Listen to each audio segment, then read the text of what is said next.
Building a, what is that, a Tech 3 power generator there.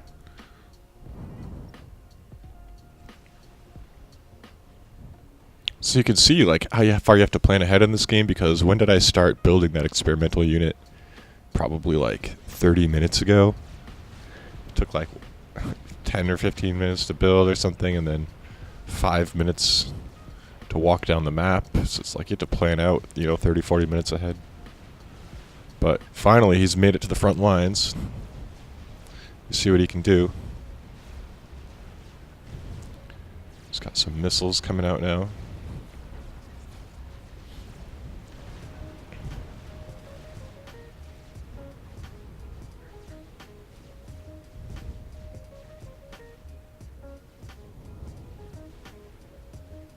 There, the power plant's done. Now I have positive 2,700 energy being made, so that's pretty nice. Should be all set for energy for a while. Should support the building of some bigger, more powerful things.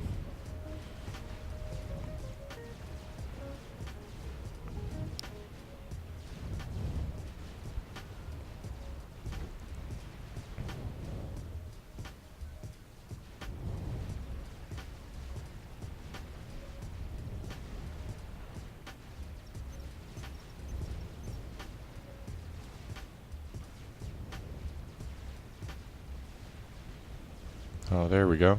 Wasn't sure what was happening there for a second. I guess that one unit's just going way ahead.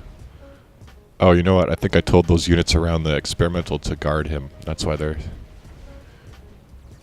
patrolling along with him. They're escorting him down to the base.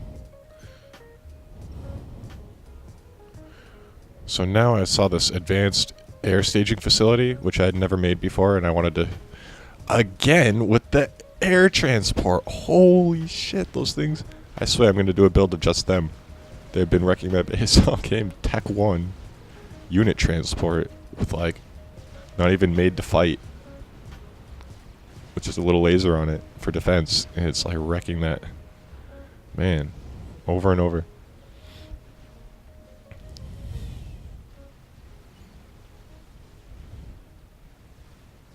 Completely derailed my train of thought. Oh yeah, the advanced air staging facility. Since I'm going heavily air, there's air repair pads that your planes land at to refuel and repair. So the advanced one, it works for air and sea units, and it has defense turrets and stuff built into it, so I decided to try building one.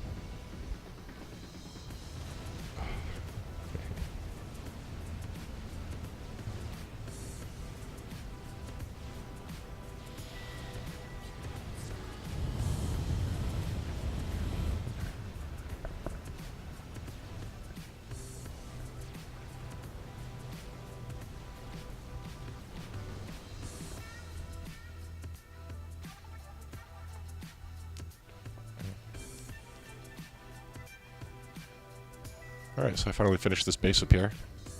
Surrounded that air factory with generators to keep it going more efficient energy-wise to power it.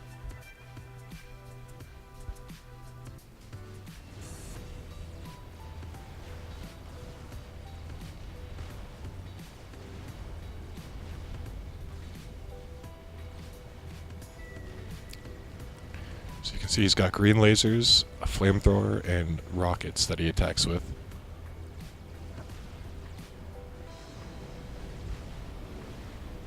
It's like a flamethrower that also burns the ground, keeps going.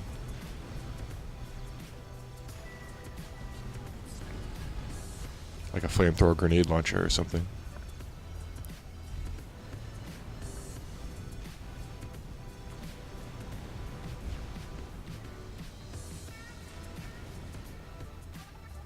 Wow, look at all those airplanes swarming my fleet down there. I tried to go heavy air, and I did. Like, every factory I made was an air factory besides my one ground factory, and yet still, he's got more planes in the sky than I do. So clearly, I still need to work on that.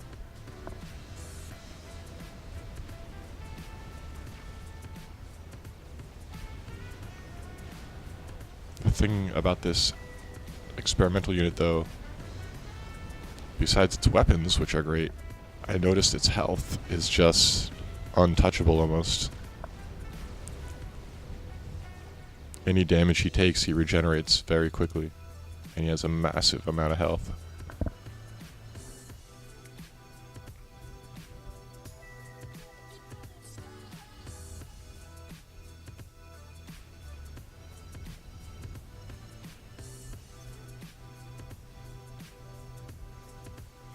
Tech 3 radar going up there. Gonna give me a very big range to see where all the planes and stuff are.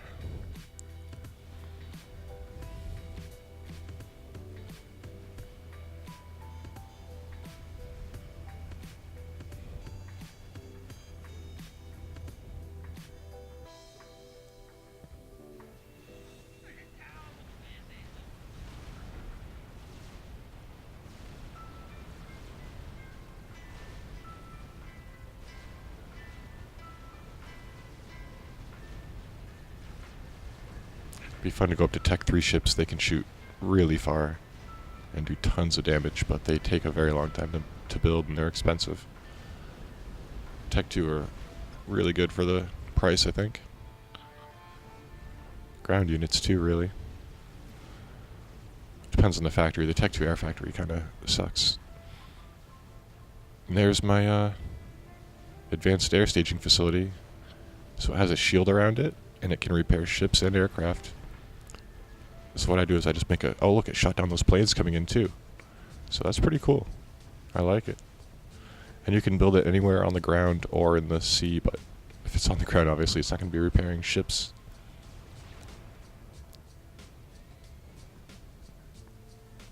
So I just set my units in a patrol route nearby that goes nearby that, and then they'll stop by and land on it if they need to.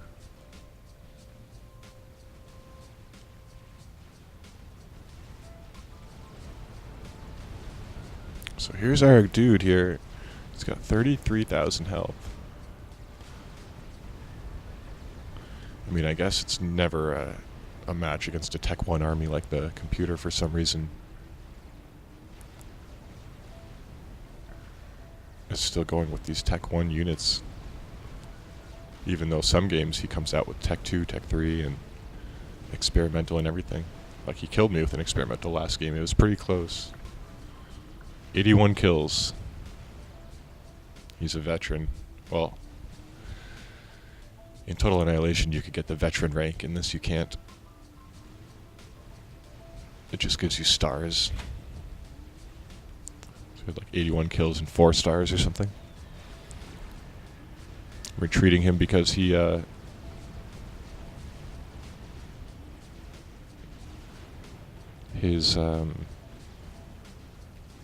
his guardians or whatever, the rest of the army died, so I didn't want him by himself fighting. So I'm just going back a little bit until some more units come to fight with him.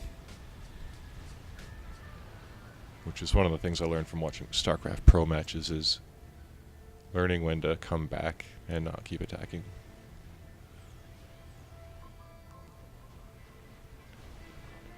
It makes your army so much better.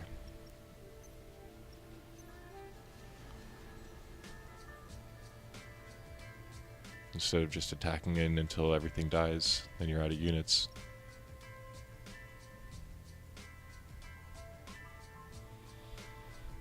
So yeah, building more factories, just to try to take the skies back. Looks like I have to some extent.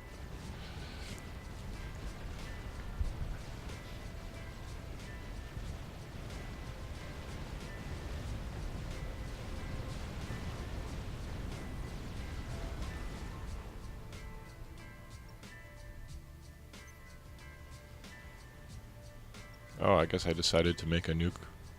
Or not a nuke, they don't call it, they call it a strategic missile launcher, which I guess is a better name because a nuke never really explodes as large as a real one would when you make one in a game. So that's a nuke offensive end. I've got a missile defensive tower queued up right there. Or I guess silo is what you'd call them. And I missed what that third thing was. Maybe air defense? No.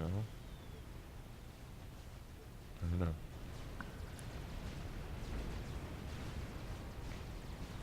So it's a pretty even fight down here, actually. I mean, at least I can't just advance forward blindly. I'd lose my units. But yeah, it's a pretty good game. Really like this AI. I might try this map again with us spawning farther apart. And that would be tougher for me, I think. Because then you'd be able to fill that whole side of that continent instead of just being at the front of it like that. You know, we'd be much farther apart, almost twice the distance. We'd have more time to build before we started fighting, and it would just make for a longer game and larger scale with more factories and units, so that'd be tougher for me, but that's the idea, is to make it one step harder after I win. And we can see if we can beat that.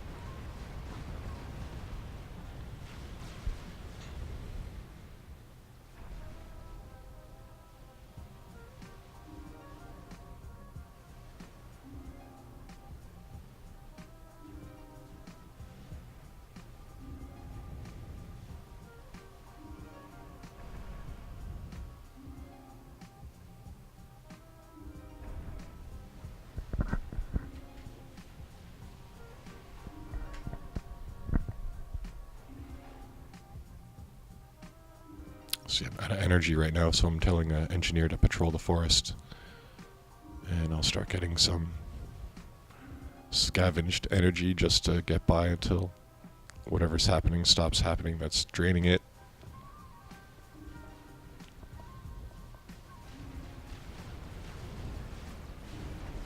So yeah, you can see every once in a while I'll do a check of, all my factories and all my engineers and where all my armies are and what's building. And then I'll get back to the front lines. It's good to keep your macro and your micro going at the same time. And Supreme Commander, you can see on the right-hand side, there's a bar of factories and unit and engineers that aren't being used currently. That makes it a lot easier to... You want as many things being used at all times as possible.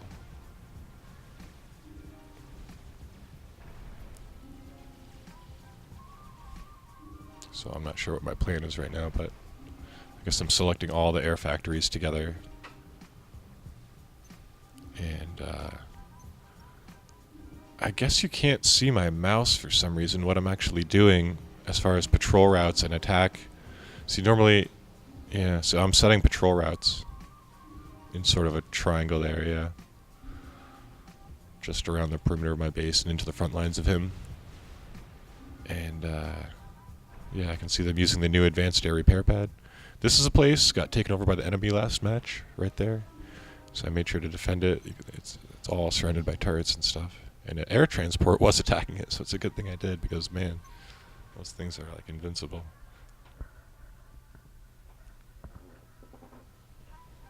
I think that's what I'm going to do next map for real, is I'm just going to go straight Tech 1 air transport with whatever his race is. Because it's going to be like the ultimate army composition.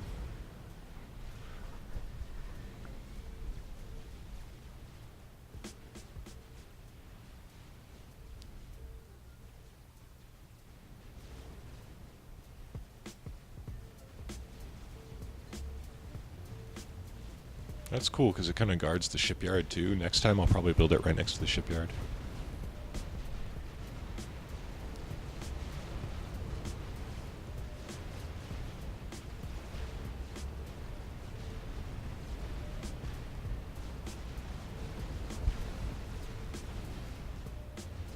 Now we just get to sit back and watch the glory of the good fights taking place. It's nice. I like zooming in and just seeing the detail. A lot of detail in this game you don't see if you keep zoomed out. I don't like watching the fights when it's just all blue squares and red dots.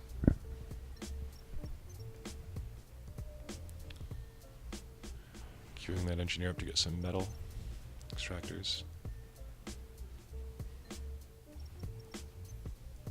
And power plant. More extractors. That's what I did that very last game. Took all the metal on the whole level. But then it got taken back because they weren't well defended, and I was so spread out.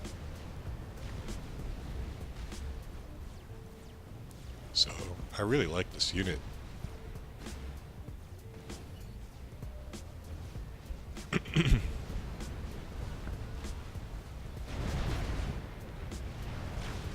Also, I didn't realize until all the way till now that the sound was so low.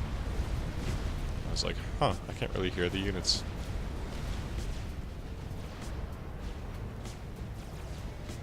It's because sometimes it's annoying when all I hear is like guns going off when I'm trying to listen to music.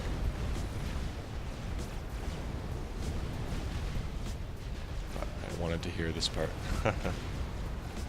This cool unit coming in. Blowing shit up. That's one of the things, I mean, I always say I do like all these things I like more about Total Annihilation, but this game does have obviously some things I like more than that.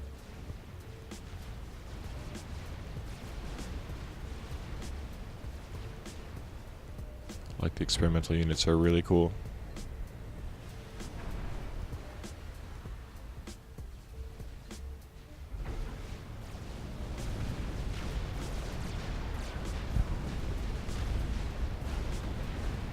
Oh yeah, you can turn the camera around like that as much into, you know, any angle you want. And I decided to, you know, get a better view of the battle here.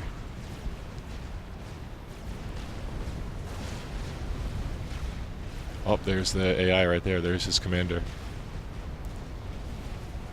He's coming out. He's picking a fight with my... That's actually one of the things I also like more about Total Annihilation. They took away the D-gun. I can't believe that. D-gun was the weapon a commander had in Total Annihilation that would kill almost any enemy, or I think any enemy in one shot. And it chained and went like 30 feet and killed multiple enemies. It was badass. So the commander was like a super badass unit. And they took away the D-gun. He just has a little laser now. I mean, I guess that sort of makes sense for experimentals, because if you could just one-shot them, that would be... But they could make it take multiple or something, I don't know. But yeah, it's a shame they took that away. But yeah, look at that, I'm just flamethrowing the shit out of him, and missiles, and lasers, and our tank shells coming in. Damn, there he goes.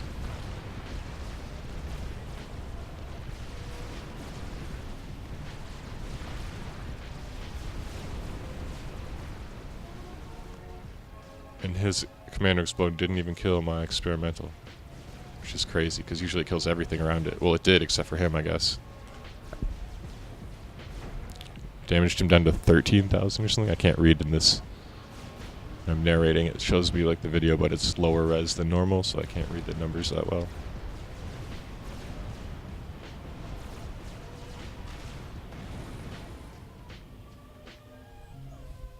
Anyway, if you enjoyed that, I guess next video is going to be Tech 1 air transports.